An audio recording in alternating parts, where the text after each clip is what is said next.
জীবনে যদি কোনো কিছু করতে চান তাহলে ইচ্ছাটাই যথেষ্ট। ইচ্ছা থাকলে যে কোনোভাবেই হোক না কেন সেই কাজটা আপনি সম্পাদন করতে পারবেন। কথাই আছে না, ইচ্ছা থাকলে উপায় হয়, এটি একটি যথার্থ উক্তি। আসসালামু আলাইকুম। হ্যালো ভিয়াস, কেমন আছেন আপনারা? আশা করি আল্লাহ তাআলার অশেষ রহমতে ভালোই আছেন। আলহামদুলিল্লাহ, আমিও ভালো আছি।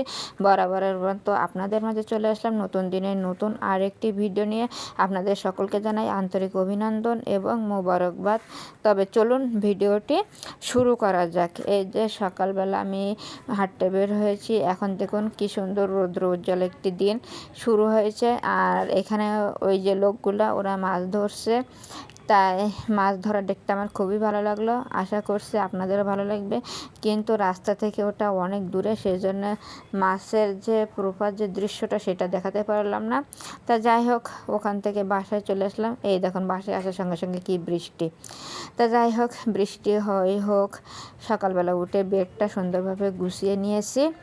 যেহেতু সকালবেলা উঠে বেড না গুছিয়ে হাঁটতে চলে যায়, বাসায় এসে তারপরে বেডটা গোছানো থাকলে মনে হয় যে ঘরের ভিতরে অর্ধেক কাজই মানে সম্পূর্ণ হয়ে গেছে। আর বেডটা গোছানো থাকলে বাসার ভিতরটা দেখতে সুন্দর লাগে। তাই সকালবেলা আমি বেডটা গুছিয়ে নিচ্ছি, সুন্দরভাবে পরিষ্কার করে ঝাড়ু দিয়ে নিয়ে নিচ্ছি।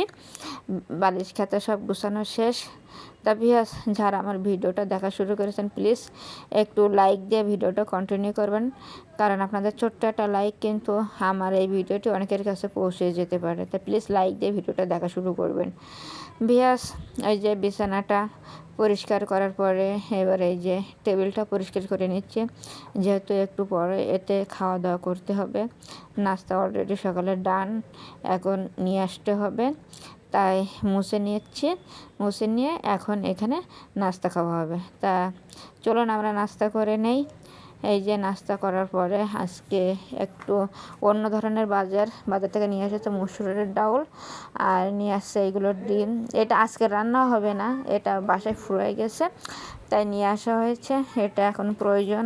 আরও নিয়ে আসা হয়েছে এই যে কিছু আলুগুলো আমি আবার বাসায় এনে মানে বেছে রাখছি। ছোটোগুলো এক সাইজ করছি, বড়োগুলো এক সাইজ করছি, আর পেঁয়াজগুলো আলাদা করছে।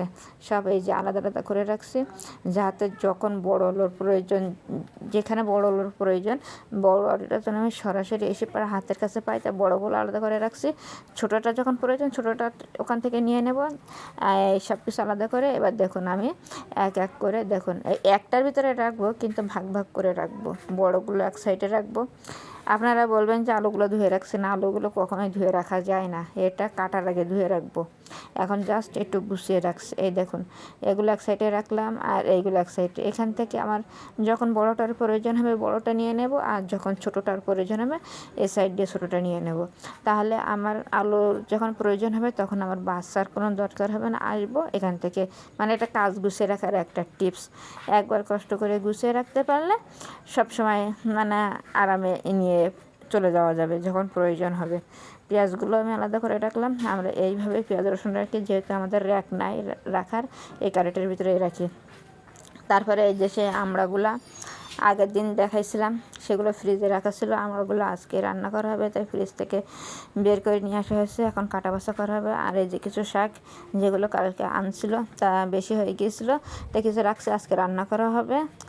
আর এটা কী ভিয়াস বলুন তো? আমি বলবো না, আপনারা একটু কমেন্টে বলবেন যে এই জিনিসটা কি।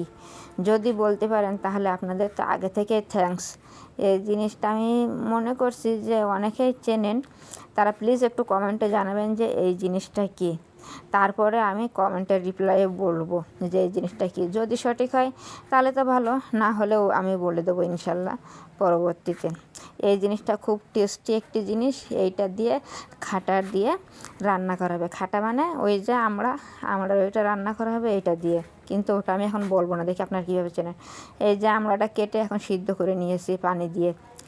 আর এই যে একটা নারকেল মানে দুধ বের করে রাখছিলাম, সেই নারকেলের দুধ দিয়ে আর সিদ্ধ করে আমড়াটা নিয়ে এখন ভালোভাবে মিক্স করে নিয়েছি। তারপরে এই যে তেলের উপরে দিচ্ছি, আমরা বলি বাখার দেওয়ার পরে এই দেখুন সেইটা ভেজে সুন্দরভাবে এখন এর সাথে আমি অ্যাড করে দিয়েছি।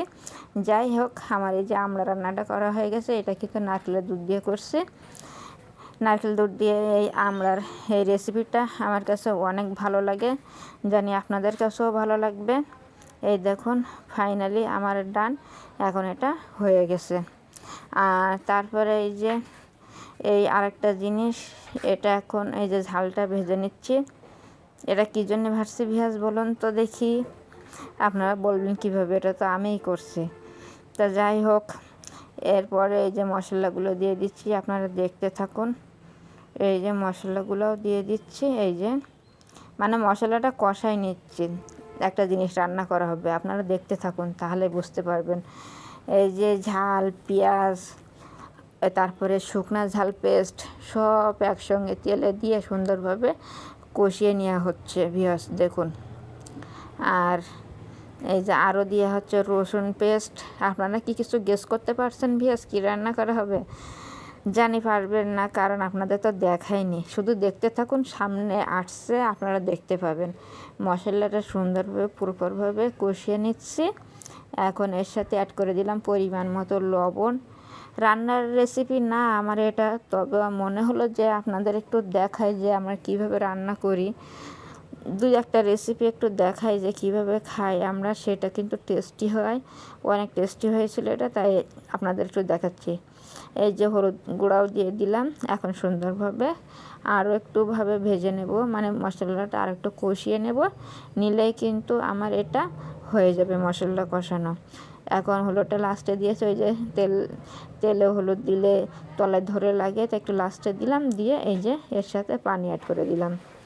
পানিটা এবার একটু মশলাটা সুন্দরভাবে মানে মিক্সড করে নেব। এই দেখুন কড়ার গায়েটায় ঝাল লেগে আছে, একসাথে সুন্দরভাবে এখন এটারে মিক্সড করে নিব, নিয়ে একটু মানে বয়েল হওয়া পর্যন্ত অপেক্ষা করব। এই যে বয়েল হওয়া হয়ে গেছে, এই দেখুন দিয়ে দিলাম।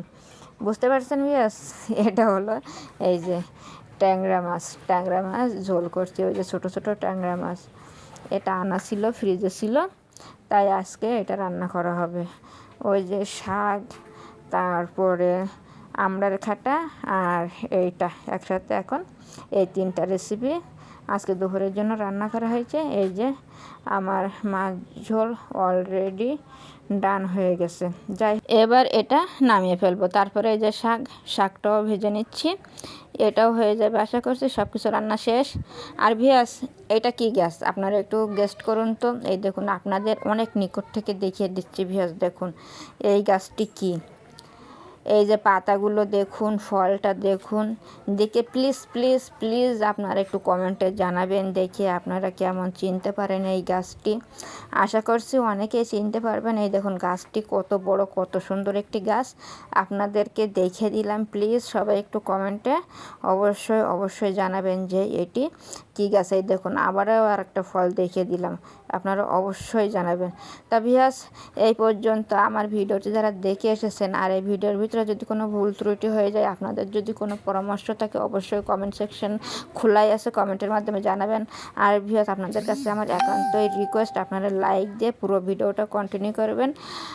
আর এই পর্যন্তই, আল্লাহ হাফেজ, আসসালামু আলাইকুম।